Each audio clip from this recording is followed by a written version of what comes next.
Poursuivons la discussion. Allons retrouver le camarade Jean-Marc Léger qui aura beaucoup de pain sur la planche au cours des prochains mois. Jean-Marc, j'allais te souhaiter une bonne année 2026. Elle part sur les chapeaux de roue. D'abord, Jean-Marc, personnellement, tu as été étonné, toi aussi, de la décision de M. Legault aujourd'hui?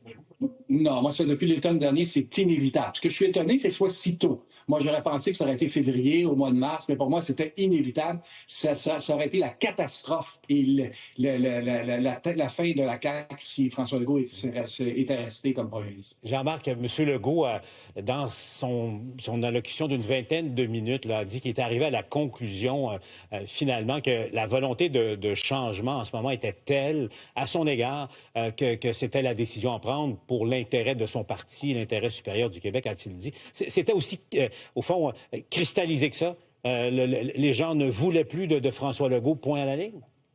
Oui, 61% des Québécois, pour être plus précis, près des 2/3 disaient qu'il fallait qu'il s'en aille. La pression était forte. Mais vous savez, Paul, François Legault a été le premier ministre le plus populaire de l'histoire et le pire en même temps. C'est-à-dire que durant la pandémie, son taux de popularité a grimpé jusqu'à 76% de popularité, ce qui est exceptionnel. Seul Lucien Bouchard avait atteint ce niveau-là durant la crise du verglas de 1998.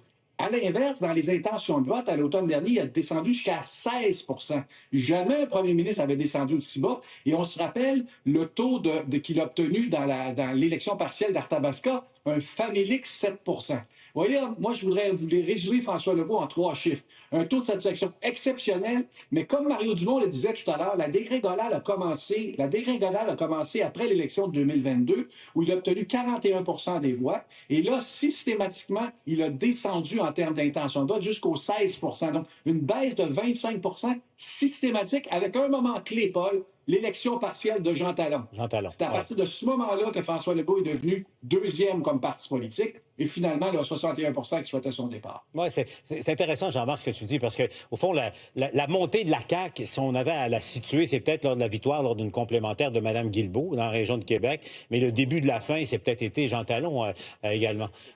Jean-Marc, bon, ce qui pose autre question, volonté de changement, les gens ne voulaient plus du premier ministre, mais la CAQ, en général, est-ce que ce parti, avec un nouveau ou une nouvelle chef ou leader, peut renverser ou écarter cette volonté de changement et présenter du renouveau, une sorte de désormais, là?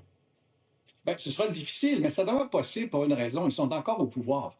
Ils ont le contrôle de l'agenda. Donc, celui qui peut être élu comme chef de la CAQ, vous avez une série de noms possibles ici aujourd'hui. Guy Cormier a décidé qu'il n'allait pas, donc on a encore les autres qui sont à suivre. Là. Il devient quand même premier ministre. Et c'est quand même un poids. Il contrôle l'agenda, il va contrôler la dynamique politique. Et les gens prennent pour acquis que l'élection va avoir lieu en octobre prochain. Mais selon la loi, c'est possible aussi que l'élection ait lieu l'année suivante. Là. Fait qu'il a quand même encore beaucoup de latitude autour de lui, autour du nouveau premier ministre. Bon, la différence, Paul, c'est que la CAQ, contrairement au Parti québécois, au Parti libéral, ils n'ont pas les racines. Ils n'ont pas le renouvellement. Il n'y a pas une nouvelle équipe qui arrive. Là. C'est l'ancienne équipe qui est là. Fait que ça devient plus difficile de faire du neuf avec du vieux.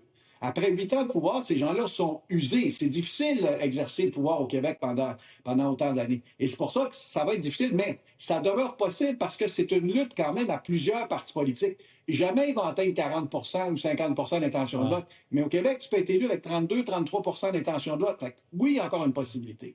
Jean-Marc, toi qui aimes autant, sinon plus la politique que nous tous, quand on y pense en ce moment, en pleine année électorale, le gouvernement et l'opposition officielle sont en course au leadership. Donc, c'est du jamais vu, là. On s'entend, c'est du jamais vu. Donc, ces deux partis-là auront une nouvelle offre à faire à la population aussi.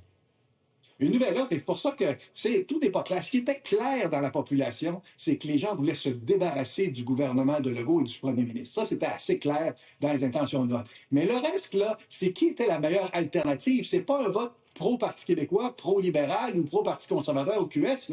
Là-dessus, il y a un vide, il y a des orphelins politiques aujourd'hui. Et on verra au cours des prochains mois comment ça va s'articuler. C'est certain que le PQ a un avantage parce qu'ils ont gagné 3 partiels de façon consécutive, une force importante dans les intentions de vote, mais quand même, là, rien n'est écrit. On a une élection au Québec, Paul, probablement une fédérale, et vous aurez aussi l'élection américaine en novembre prochain. C'est notre année électorale 2026. Que de plaisir assuré. La religion catholique romaine appelle ça une année sainte. Je pense que ça va être le cas. Jean-Marc, on se retrouve un peu plus tard pendant notre couverture spéciale. À tout de suite, Jean-Marc.